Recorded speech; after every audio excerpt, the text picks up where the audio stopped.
Tem uma coisa que ninguém te ensinou na escola. Não aparece em nenhum livro de autoajuda. Não está nos podcasts de produtividade, não está nos cursos de comunicação, não está em nenhuma mentoria de alta performance. É uma lei silenciosa que governa quase todos os jogos humanos. E a lei é essa: quem mais precisa de resposta, perde. Pensa nisso por um segundo. Não de forma abstrata. Pensa numa situação concreta da sua vida. Você mandou uma mensagem e ficou olhando para a tela, esperando os dois traços azuis aparecerem. Você fez uma proposta e ficou checando o e-mail a cada 30 minutos. Você tomou uma decisão e ficou esperando que alguém aprovasse. Você disse algo e ficou monitorando a reação das pessoas para saber se foi bem-vindo. Se você se reconheceu em alguma dessas cenas, eu preciso te dizer algo importante. Você estava numa posição de desvantagem absoluta e a outra parte nem precisava fazer nada para te vencer. Porque o poder nunca esteve em quem fala mais alto. Nunca esteve em quem argumenta melhor, em quem se justifica com mais eloquência ou em quem tem mais seguidores. O poder sempre esteve e sempre vai estar em quem consegue genuinamente não precisar de nada do outro, não como estratégia, não como técnica de manipulação, mas como estado interno real. Isso é o que os estoicos chamavam de autarquia, é o que Nietzsche chamava de vontade de potência, é o que a psicologia moderna chama de regulação emocional, mas nenhum desses nomes captura a experiência real do que acontece quando você finalmente para de precisar de validação para existir. Eu vou te contar o que realmente acontece quando você aprende a não responder. Não estou falando de ignorar as pessoas por orgulho ferido. Não estou falando de jogo psicológico barato, daquele que você aprende em listas de como conquistar alguém em 3 passos. Estou falando de algo muito mais profundo e muito mais raro. Estou falando de um estado interno, onde a aprovação do outro simplesmente deixa de ser uma moeda de troca que move a sua vida. A maioria das pessoas nunca chegou perto disso. E a prova está no comportamento cotidiano, nos pequenos gestos que ninguém percebe, mas que revelam tudo. Está em você se explicando quando ninguém pediu explicação. Está em você suavizando uma posição porque percebeu que ela estava incomodando alguém. Está em você relendo uma mensagem 4 vezes antes de enviar com medo de parecer agressivo demais, ou carente demais, ou frio demais. Está em você postando algo e checando os likes 20 minutos depois. Está em você modificando quem você é em tempo real, conforme o humor das pessoas ao seu redor. Isso não é educação. Isso não é empatia. Isso é dependência emocional com maquiagem de virtude. E o mais perturbador é que essa dependência não nasce da fraqueza. Ela nasce de algo que parecia força. Ela nasce da sua capacidade de sentir, da sua sensibilidade, da sua inteligência social, que em algum momento da vida foi treinada a monitorar o ambiente para garantir a sua segurança. Deixa eu te contar a história de um homem chamado Marco Aurélio. Não o imperador, não ainda.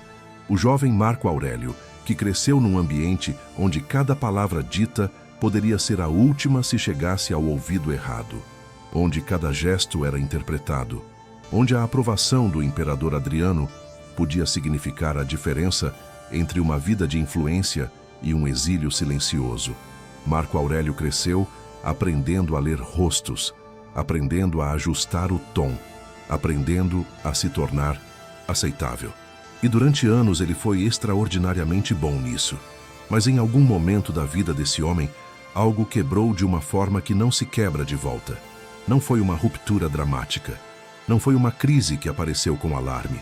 Foi uma percepção gradual, quase entediante na sua simplicidade. A aprovação que ele tanto cultivava nunca tinha sido real. Era uma ilusão construída sobre areia, e o esforço de mantê-la era literalmente a coisa que estava consumindo a sua vida inteira. Foi daí que nasceram as meditações, não como um livro, como um diário que nunca foi pensado para ser lido. Marco Aurélio escrevia para si mesmo, sem audiência, sem aprovação a buscar. E é exatamente por isso que aquele texto sobreviveu 2000 anos, porque foi escrito por alguém que havia parado de precisar que alguém concordasse com ele. Pensa no que isso significa para a sua vida. A maioria das coisas que você faz no dia a dia existe em função de uma resposta que você espera do mundo. Você se veste esperando uma reação. Você fala esperando concordância. Você conquista esperando reconhecimento. Você produz esperando validação. E quando essa resposta não vem, ou vem de forma errada, ou vem tarde demais, você entra em colapso emocional. Um colapso que você chama de outros nomes para não ter que encarar o que realmente é. E não é fraqueza. Repito, não é fraqueza. É o resultado previsível de uma mente que foi programada, desde a infância, a usar a aprovação do outro como termômetro da própria. Segurança. Pensa comigo. Você tinha 2 anos. Você fez algo. A pessoa mais importante do mundo para você, que era sua mãe ou seu pai, sorriu ou não sorriu. Esse dado foi registrado no seu sistema nervoso como informação de sobrevivência, porque naquela idade a aprovação deles não era sobre ego, era sobre comida, calor, proteção, era sobre viver. O problema é que você cresceu. O problema é que você tem 30, 40, 50 anos. E o seu sistema nervoso ainda está rodando o mesmo protocolo de sobrevivência que aprendeu quando tinha 2 anos. Ainda está varrendo o ambiente em busca de sinais de aprovação. Ainda está ajustando o seu comportamento para maximizar as chances de que as pessoas ao redor continuem ali. E enquanto você estiver fazendo isso, uma coisa nunca vai mudar. Você vai ser governado pelo estado emocional de quem está ao seu redor. O humor do seu chefe vai ditar a qualidade do seu dia. O silêncio de alguém que você ama vai te colocar em modo de alerta. A opinião de pessoas que mal te conhecem vai ter peso real nas suas decisões mais importantes. Isso não é viver. Isso é estar em liberdade condicional. Agora, deixa eu te apresentar o conceito que vai mudar a forma como você entende poder. Os filósofos estoicos tinham uma distinção que parecia simples, mas que é, de longe, a ideia mais transformadora que qualquer sistema de pensamento já produziu. Eles dividiam o mundo em 2 categorias: o que está no seu controle e o que não está no seu controle. E a liberdade, segundo eles, não era sobre conquistar mais coisas na segunda categoria. Era sobre parar de depender delas. Epicteto não escrevia sobre isso como teoria. Ele viveu isso de forma literal. Era escravo.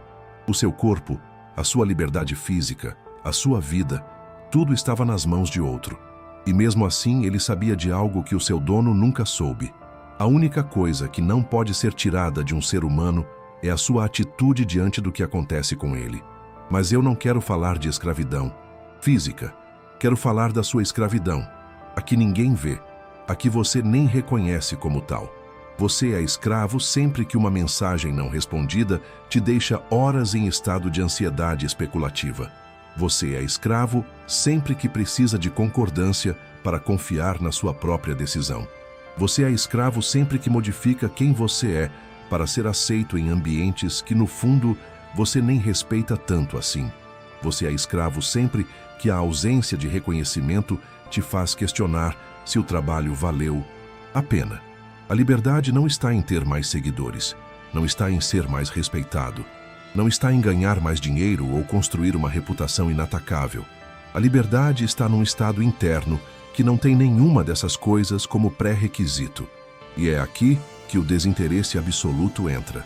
Não como frieza, não como indiferença ao mundo, mas como uma postura psicológica fundamental, a de alguém que fez as pazes com a possibilidade de não ser compreendido, não ser aprovado, não ser respondido e que mesmo assim continua existindo com a mesma inteireza.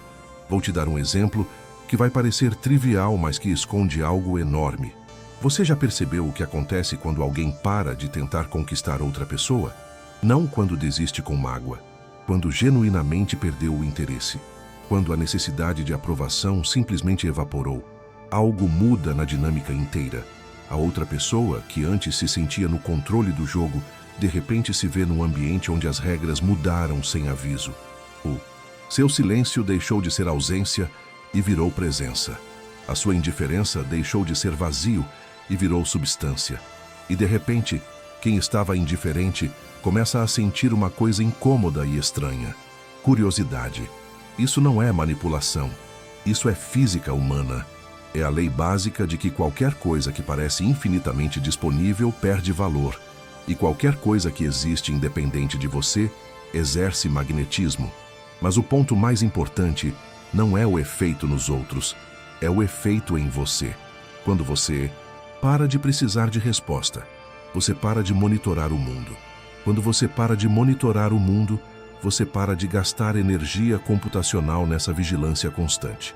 Quando você para de gastar energia nessa vigilância, algo que estava dormindo em você começa a acordar. Uma clareza que você não sabia que estava faltando. Uma velocidade de pensamento que estava sendo usada para outra coisa. Uma presença no momento que estava sempre sendo roubada pelo futuro imaginado e pelo passado ruminado. Isso é o que as pessoas que parecem invencíveis têm. Não sorte, não talento extraordinário, não conexões privilegiadas. Elas têm uma mente que parou de trabalhar contra si mesma. E agora eu preciso te dizer algo que vai ser difícil de ouvir. Você não vai chegar nesse estado sem abrir mão de algo que no fundo você ainda ama. Você vai ter que abrir mão da identidade de quem é muito sensível ao que os outros pensam. Da identidade de quem se importa tanto. Da identidade de quem é tão consciente das relações. Porque essa identidade, por mais que pareça sofisticada, está construída sobre um núcleo de medo. O medo de que, se você parar de monitorar o ambiente, algo vai desmoronar. Que se você parar de se justificar, as pessoas vão te malentender para sempre. Que se você parar de buscar aprovação, você vai ficar só. E aqui está a ironia cruel. É exatamente esse medo que cria o resultado que você teme. Porque quem monitora o ambiente constantemente projeta insegurança. Quem se justifica sem ser questionado projeta culpa. Quem busca aprovação projeta carência. E carência não atrai, afasta. Não porque as pessoas sejam cruéis, mas porque o sistema nervoso humano é calibrado para se aproximar do que parece estável e se afastar do que parece urgente demais. Antes de continuar, tudo o que você está aprendendo aqui só funciona se você executar. E executar é exatamente onde a maioria para. Criei um sistema chamado Protocolo Mente Indomável. 3 ferramentas que trabalham juntas. Um e-book que explica o porquê, um painel interativo que organiza o seu dia e um áudio de reprogramação que age onde o conhecimento não chega. Tudo por $67. Link na descrição. Agora voltando ao conteúdo. Então, como você constrói isso na prática? Como você sai de um estado de dependência emocional crônica para um estado de genuíno desinteresse pela aprovação sem se tornar uma pessoa fechada, arrogante ou desconectada? Aqui começa o trabalho real. E eu preciso ser honesto com você. Não é uma técnica. Não. É um exercício de 5 minutos por dia. É uma reprogramação fundamental de como você se relaciona com a necessidade de ser visto. O primeiro passo é reconhecer o padrão sem se punir por ele. A maioria das pessoas, quando percebe que está buscando aprovação de forma compulsiva, faz uma coisa curiosa. Começa a se criticar por isso. E essa autocrítica é, ironicamente, mais uma forma de buscar aprovação. Desta vez, da voz interna que você construiu ao longo dos anos para julgar o que é aceitável em você. O reconhecimento que liberta não tem julgamento. É a observação fria e honesta de um cientista que estuda um fenômeno. Eu fiz isso novamente. Interessante. De onde veio esse impulso? Que tipo de insegurança está por baixo dele? Você não é fraco porque precisa de validação. Você é humano. E a cura não começa na rejeição daquilo que você é, mas na compreensão profunda de como você chegou aqui. O segundo passo é aprender a diferenciar o que é necessidade legítima de conexão e o que é compulsão por validação. Precisar de pessoas é saudável. Saudável, necessário, humano. A neurociência é clara. Seres humanos são animais sociais. O isolamento prolongado ativa os mesmos circuitos cerebrais que a dor física. Você não está tentando se tornar uma ilha. O que você está tentando fazer é retirar da equação a dependência específica da aprovação como condição para você se sentir inteiro. Você pode se importar profundamente com alguém sem precisar que essa pessoa concorde com cada decisão que você toma. Você pode ser sensível ao mundo sem deixar que o estado emocional do mundo dite o seu. A distinção é sutil, mas é tudo. É a diferença entre amar alguém e precisar de alguém para se sentir válido. É a diferença entre querer ser compreendido e precisar ser compreendido para continuar seguindo em frente. O terceiro passo é construir o que eu vou chamar de âncora interna. A maioria das pessoas vive ancorada no externo. A âncora está nos resultados, nas opiniões, nos números, nos relacionamentos. E quando qualquer uma dessas âncoras se move, a pessoa inteira se move junto. Quem é invencível tem uma âncora diferente. Não é uma âncora em princípios abstratos ou em frases bonitas. É uma âncora em algo muito mais concreto, em ações que eles fazem independentemente de como o mundo responde. Marcus Aurelius escrevia as meditações sem saber que alguém ia ler. O trabalho tinha valor independente da resposta. Viktor Frankl, no campo de concentração, construiu internamente o que ele chamou de a última das liberdades humanas. A liberdade de escolher a própria atitude diante de qualquer circunstância. Não porque as circunstâncias fossem irrelevantes, mas porque, se o significado dependesse das circunstâncias, o significado nunca existiria de verdade. A sua âncora interna se constrói da mesma forma, não de uma vez, gradualmente, através de atos pequenos e precisos de agir conforme os seus valores, mesmo quando ninguém está olhando, de falar o que você pensa mesmo, quando a sala vai discordar, de manter uma posição mesmo quando a pressão social pede que você ceda, de fazer o trabalho mesmo quando o reconhecimento não chega. Cada ato desse é um tijolo, e com o tempo, você constrói uma estrutura interna que não precisa do externo para se manter de pé.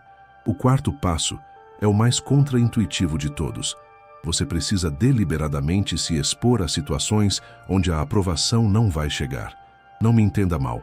Não estou dizendo que você deve buscar conflito. Não. Estou dizendo que você deve ser grosseiro ou provocativo. Estou dizendo que, se você nunca se permite estar em situações onde as pessoas discordam de você sem que você entre em colapso, você nunca vai treinar o músculo que precisa. Fale numa reunião a sua opinião real.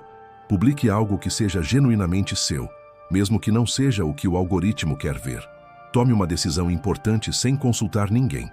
Deixe uma mensagem sem resposta por um dia inteiro, conscientemente, só para treinar o seu sistema nervoso que sobrevive mesmo assim. Cada vez que você faz isso e percebe que o mundo não desmorona, que você continua inteiro, que a relação não necessariamente termina porque você não cedeu, você recalibra o seu sistema de ameaça. Você ensina ao seu sistema nervoso que a ausência de aprovação não é perigo, é apenas informação. E aqui chegamos no ponto mais profundo de tudo. Não responder não é sobre silêncio, não é sobre jogos de poder, não é sobre punir o outro com a sua ausência. Não. Responder no sentido mais profundo é sobre ter uma vida tão cheia de significado interno que a resposta do mundo, por mais que seja bem-vinda, simplesmente não é necessária para o seu funcionamento. É a diferença entre uma planta que precisa de aprovação do sol para crescer e uma planta que cresceu tanto que já produz a própria luz. Isso soa como metáfora, mas não é. É uma descrição literal do que acontece com o sistema nervoso de alguém que construiu regulação emocional real. O córtex pré-frontal, que é o centro do julgamento e da tomada de decisão, começa a funcionar de forma menos dependente dos sinais externos de ameaça e recompensa. A amígdala, que é o sistema de alarme do cérebro, para de disparar em resposta à simples possibilidade de desaprovação social. Isso não acontece porque você é um monge. Acontece porque você praticou, porque você treinou. E agora quero te mostrar o que acontece nas relações quando você chega nesse estado. As pessoas ao seu redor percebem, não necessariamente de forma consciente, mas percebem. Há uma qualidade diferente em alguém que não precisa de você. Uma presença mais densa, Uma segurança que não precisa se afirmar porque ela simplesmente existe. E essa qualidade, paradoxalmente, é o que torna as relações mais profundas. Porque quando você não precisa de aprovação, você pode ouvir de verdade. Você pode discordar sem sentir que a relação está em perigo. Você pode dizer não sem sentir que está abandonando alguém. Você pode dizer o que pensa sem o filtro que sempre suavizava, omitia, moldava a sua fala para ser palatável. A ironia é que quem menos precisa de aprovação é, frequentemente, quem mais recebe. Não porque tenha descoberto um truque, mas porque virou uma pessoa mais real. E as pessoas são magnetizadas pelo que é real. Schopenhauer observou algo sombrio, mas preciso. A maioria das pessoas vive numa prisão construída pela opinião dos outros.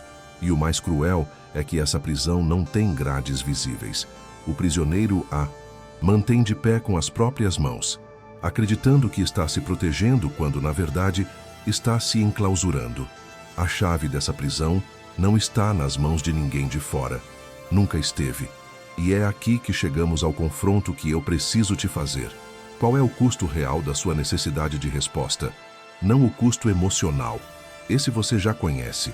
A ansiedade, o desgaste, o estado de alerta constante. Estou falando de um custo mais concreto. Estou falando das decisões que você não tomou porque precisava de aprovação primeiro. Das oportunidades que você deixou passar porque alguém importante não sinalizou que era uma boa ideia. Das versões de você mesmo que você nunca permitiu existir, porque o ambiente não estava pronto para recebê-las. Quem você teria sido se nunca tivesse precisado de resposta? Quem você seria agora se cada decisão da sua vida tivesse sido tomada a partir do que você genuinamente achava certo e não a partir do que você acreditava que seria aprovado? Essa pergunta vai doer se você deixar. E você precisa deixar ela doer, porque o desconforto dessa pergunta é exatamente o espaço onde a transformação acontece. Não no conforto das respostas certas, mas na honestidade crua de encarar o quanto da sua vida foi vivida em função de um olhar que talvez nunca tenha chegado. Agora deixa eu te dizer o que acontece do outro lado. Do outro lado, há uma versão de você que age sem precisar de permissão, que fala sem precisar de eco, que cria sem precisar de audiência imediata, que ama sem precisar de garantia, que existe sem precisar de validação contínua para saber que é real. Essa versão não é fria, não é indiferente. Ela sente tudo, às vezes mais profundamente do que antes, porque não está mais gastando energia gerenciando percepções. Ela simplesmente não está mais condicionada por essas percepções. E essa versão não é uma utopia. Não é um estado iluminado que poucos escolhidos atingem. É o resultado natural de um processo deliberado de destreinamento do reflexo de aprovação e retreinamento de algo mais profundo, a confiança na sua própria percepção da realidade. Você aprende finalmente que você pode estar errado e sobreviver a isso, que você pode ser mal interpretado e continuar sendo quem você é, que você pode não ser respondido e o mundo continua girando, que a ausência de aprovação não é a confirmação do seu pior medo, é apenas silêncio. E no silêncio, pela primeira vez em muito tempo, você ouve a voz que sempre esteve lá. A sua é a voz que não diz o que as pessoas querem ouvir, que não negocia quem você é por um pouco mais de aceitação, que sabe, com uma clareza quase irritante, o que você quer, o que você precisa e o que você não vai mais tolerar. Essa voz não é arrogante, ela é simplesmente livre. E liberdade, como Viktor Frankl sabia melhor do que ninguém, não é a ausência de restrições externas, é a presença de escolha interna, é a capacidade de decidir a cada momento quem você vai ser independentemente do que o mundo decide fazer com isso. Você chegou até aqui. Isso já diz muita coisa sobre você. A maioria das pessoas abre um vídeo sobre disciplina e fecha na metade. Você ficou, você ouviu, você está procurando algo real. Então eu quero te mostrar algo que criei especificamente para quem está nesse ponto, que sabe o que quer, mas ainda sente que o dia termina sem que as coisas mais importantes tenham sido feitas. é o protocolo Mente Indomável. 3 ferramentas em um sistema só. O e-book te explica por que sua mente sabota antes mesmo de você perceber e o que fazer de diferente. O painel de performance abre direto no seu navegador, sem app, sem login. Você define sua intenção, suas 3 prioridades, usa o timer de foco, marca os hábitos, faz a reflexão noturna. Tudo em um lugar funcionando offline. O áudio de reprogramação tem 20 minutos. Ouça de manhã ou antes de dormir. Age no subconsciente, onde os hábitos reais vivem. São 37 reais, uma vez, sem mensalidade. Link na descrição.